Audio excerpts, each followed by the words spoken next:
Supergirl, open bracket 2026 close bracket, opens this weekend in theaters worldwide. And while I am most definitely excited to finally see this thing, there's a part of my brain that always drifts back to an old Jack Kirby quote whenever I'm about to see a new comic book movie for the first time.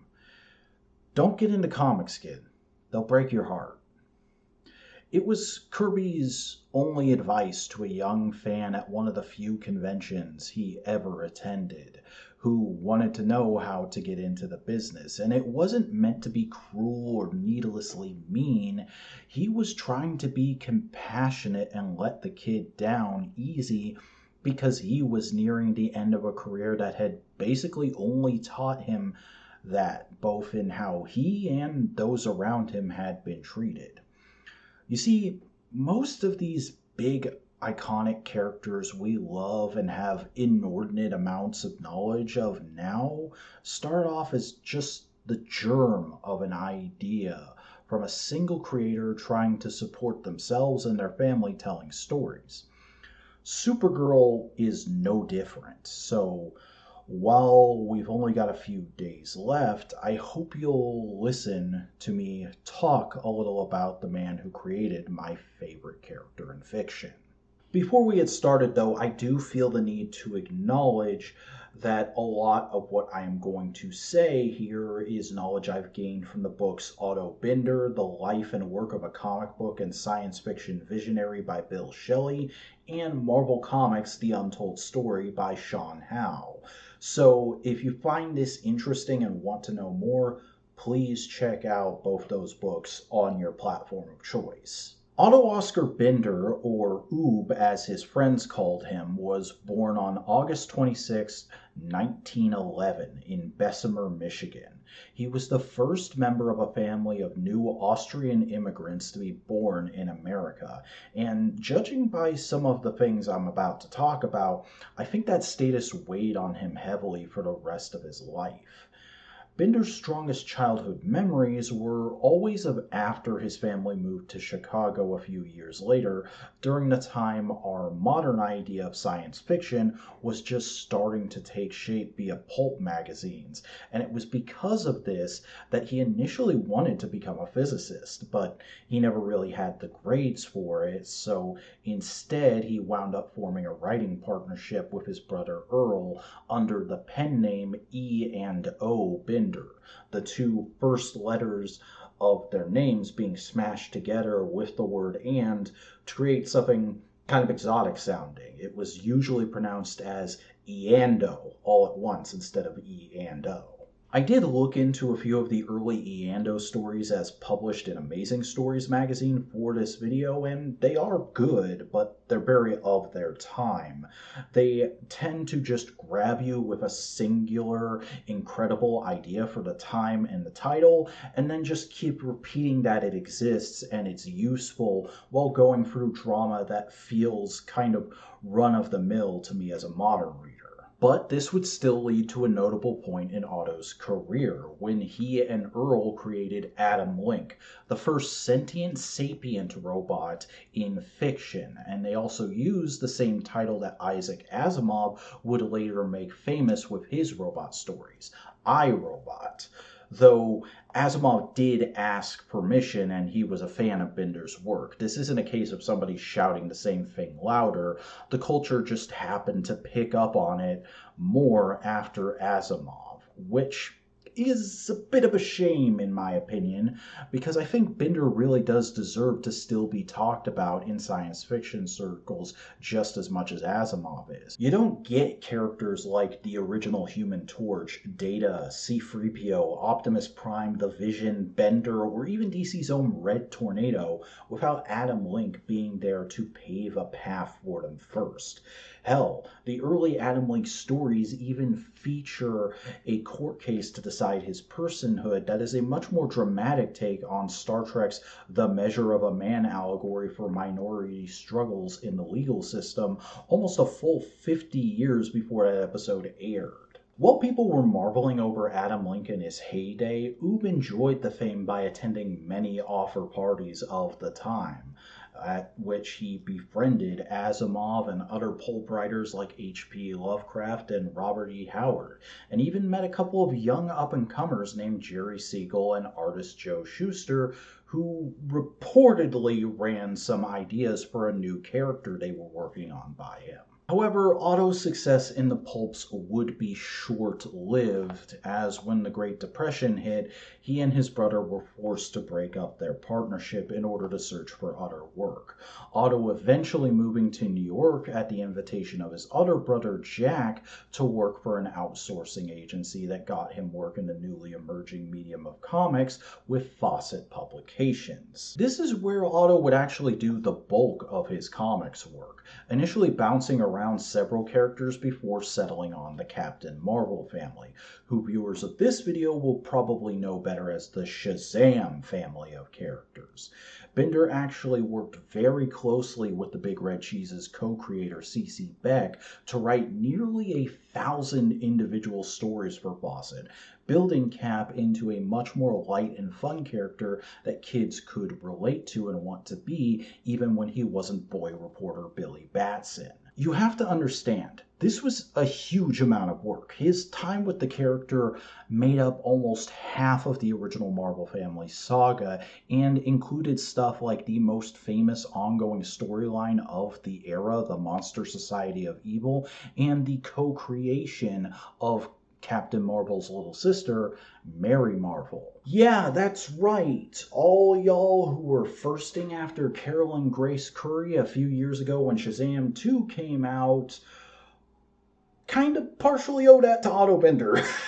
It was also at this point that Otto began to build his own family, first marrying a woman named Ione Turek, and then after years of trying, having their first child, a daughter, who they actually named after another member of the family, but that member happened to coincidentally be named Mary. By all reports, Otto was a total girl dad and spoiled Mary whenever he got the chance to do so, but either through Ione's guidance or just a kind and responsible nature, people who visited the Benders' house back then always reported that Mary was actually a very bright, cheery, and just happy child who wanted to help her parents and their guests with whatever they were doing. Those guests, by the way, were most often other comic creators of the time, but also occasionally fans of Otto's work, both in the pulp and the comic medium, which is kind of insane to me. I mean, this is a pre-internet time. TV and comics are still relatively new mediums, and most of Otto's work was done under a pseudonym, but still, these people managed to find his number, call him up, and ask if they could come hang out to ask him some questions about it. And he wasn't put off by that at all. He would just be like, yeah, sure, you might have to wait for me to finish whatever I'm working on, but you can come hang out and I'll answer your questions and even send you home with a few of my comps. To put that a little bit in perspective, it would be like if I DM'd James Gunn right now and said, hey, I found your address on Google. Can I come have breakfast with you and ask you some questions about what it's like running a cinematic universe? And he just responded with, totally, you want to see an early cut of Supergirl while you're here? It wasn't all domestic bliss, though. Few sources ever talk about this, but Bender did also have a son a few years after Mary, and he had Down syndrome, which Otto and Ione just didn't know how to deal with as products of a much more ignorant era. So they placed him in a special home and paid for his care until he eventually outlived them on the advice of their doctor. Interestingly, the newest edition of Bill Shelley's book from 2016 says he's still alive, but it's been 10 years since, and I wasn't able to confirm either way when doing a quick search online. Regardless, I don't feel like I can exactly get mad at Otto as someone who's never been in that position, and I think he was probably only doing what he thought was best for his son. But it does still stand out as something of a moral black mark on his life to me, and that self-inflicted financial burden would weigh him down for the rest of his life. Getting back to his career, Otto left Fawcett when they shut down their comics division due to a lawsuit from DC that eventually led to Captain Marvel becoming a DC character. From there, he went to work for Timely Comics, the company that would eventually become Marvel, writing early Captain America and Human Torch stories, among others. He also wrote for eventual DC characters Black Hawk and Uncle Sam at Quality Comics before actually coming to work for DC proper, where he did some of his best known work. He mainly worked on the Superman family titles, co-creating a ton of that part of the DC Universe's lore that we take for granted today, including but not limited to the Legion of Superheroes, Brainiac, Bizarro, the Bottle City of Kandor, the Phantom Zone, Crypto to Superzog, Lucy Lane, Jimmy Olsen's Signal Watch, and, of course, Supergirl. Funnily enough, Oob actually pitched Supergirl to his editor, Mort Weisinger, a full year before she would end up first appearing in the comics. But he was turned down when Weisinger observed, "Oh, you want to make a girl sidekick for Superman? Like Mary Marvel?" Only for a few months later, Weisinger to suggest to him, "Why don't you make a young girl sidekick for Superman?" And Otto jokingly replied, "Oh, you mean like Mary Marvel?" But in fact, those similarities are about all Kara and Mary have in common, as she wound up being a much more cheery and helpful character, likely being based primarily on Otto's own daughter. She spent a lot of her early adventures training as Superman's secret weapon in case villains ever got the better of him by helping children in and around the Midvale orphanage where she lived with their problems until eventually she'd learned enough to be a hero in her own right. Conveniently, right around the same time, she wound up getting adopted and moving into the town proper with her new parents. Now, you might hear that and think it doesn't sound like it lines up a whole lot with a lot of the things I've said I like about Supergirl, but actually rereading some of it for this video, I found that most of the actual text does. Most of Kara's backstory of surviving Krypton's destruction only to witness similarly horrific events, which takes up an entire issue in Woman of Tomorrow, is boiled down to just a single page here in her first appearance, and it's all told in a very matter-of-fact manner. From there, Kara is written as being very eager to learn from and impress Superman so that she can become a hero in her own right. But due to the slice of life nature of the rest of her stories, you also get to see a lot of her expressing the same zeal in assimilating to Earth society, which I think Otto must have been drawing on his own experiences as a first-generation immigrant for, and I can see that reflected in how Supergirl was written in the Timverse, as well as the '84 movie, and even her current ongoing, which I plan to tell you about someday. In Supergirl, Otto created a character that exemplifies the typical American immigrant and shows that the struggle to feel accepted and like you're really a part of the thing you worked so hard to get to while trying to keep the door open for others applies to women just as well as it does to men, and I think that's wonderful. Clearly, the target readers of the time did so as well, because a lot of the writing about these books from those who were kids when they came out says that while Supergirl's adventures weren't always as exciting as Superman's, the fact that she could deal with normal problems so easily made her a very appealing power fantasy to actual young girls at the time.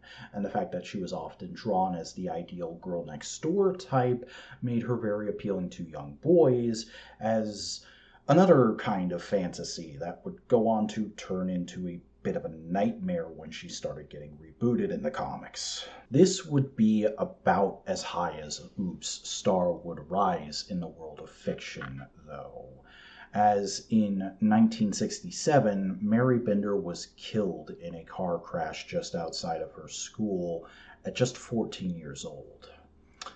This devastated Otto and Ione and drove them both into a long depression that made alcoholics of them and eventually led to Ione having a mental breakdown and needing to be committed for a while. So for a time, it was almost impossible for Otto to write anything. And if he couldn't write, he couldn't get paid.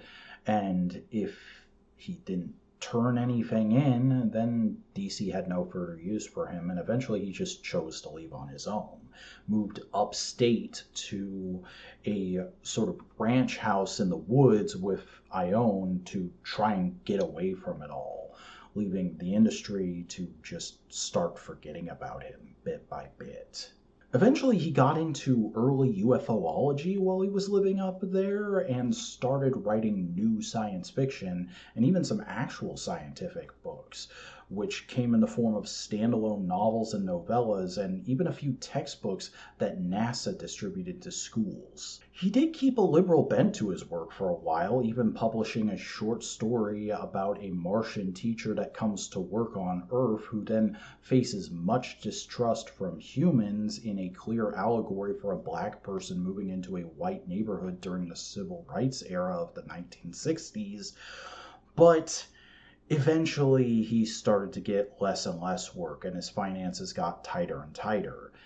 Because of that, he began to slip more and more into pseudoscience, even hosting an early spirit box seance at his house with a group of fans that included a young Frank Miller of all people.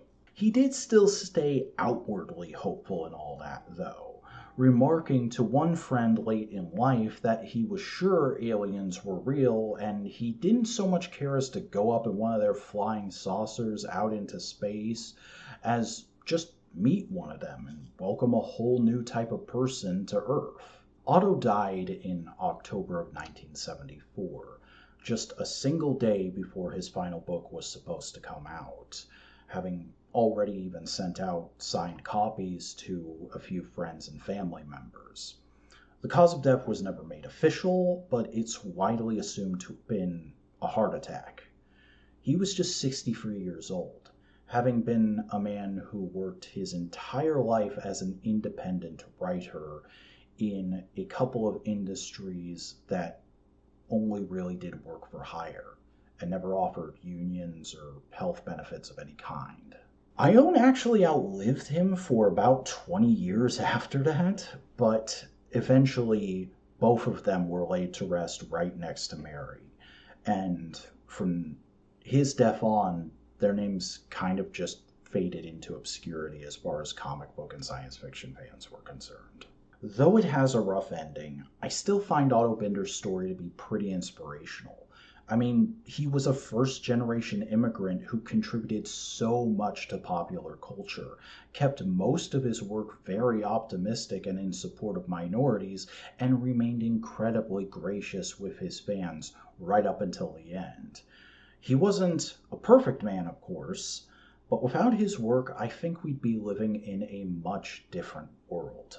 It's also one that we just don't talk about enough anymore.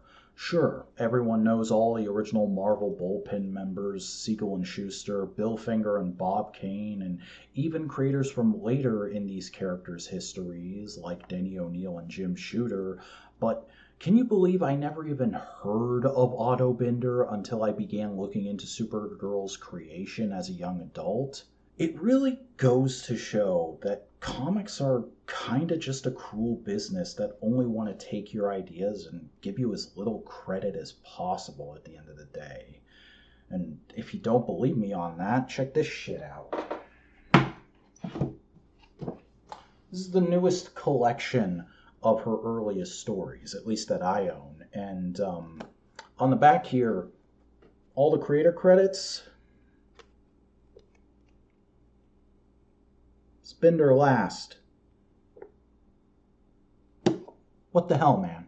And he's never credited as her creator in newer Supergirl books.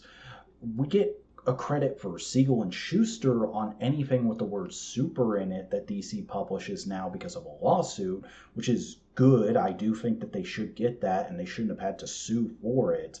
But there's still nothing for Otto, whose name should be right there next to theirs in any book that features Supergirl or any other super characters I mentioned earlier, in my honest opinion. And I swear to Rao, if his name isn't in the credits of that movie somewhere, y'all are gonna see me appear in one of those stupid, "can you believe what James Gunn posted on social media?" articles one of these days. But I don't say all this to rile you up or start some kind of campaign against DC to get Otto's name in every book, because this isn't just with DC and Otto. It's an industry-wide problem with comics. Otto's story is one of dozens.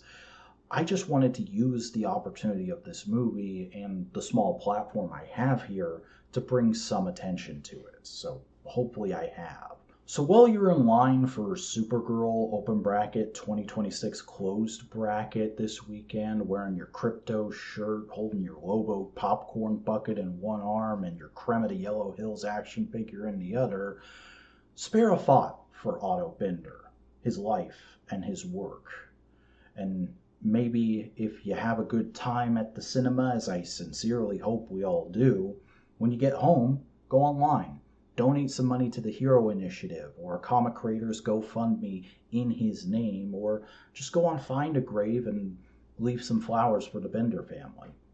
I know I probably will. Which is the note this video originally ended on, aside from a brief closing bit that I've now deleted in favor of this voiceover because something kinda wonderful happened between me shooting and editing the thing. The third season of My Adventures with Superman began airing, and its first episode actually featured a pretty touching tribute to Oob. Minor spoilers ahead if you haven't seen it, but they made him an in-universe character who tried to raise that show's Bizarro to understand that folks may hate and fear him because he is different, but he should always choose kindness, and the main cast discovers this after he's been killed and they're trying to figure out why, with Supergirl being the one who really starts to put what feels like a homage to the Adam Link stories to me together for the rest of the crew. There's probably going to be more to say about this as the season continues, so maybe there's a My Adventures video in my future,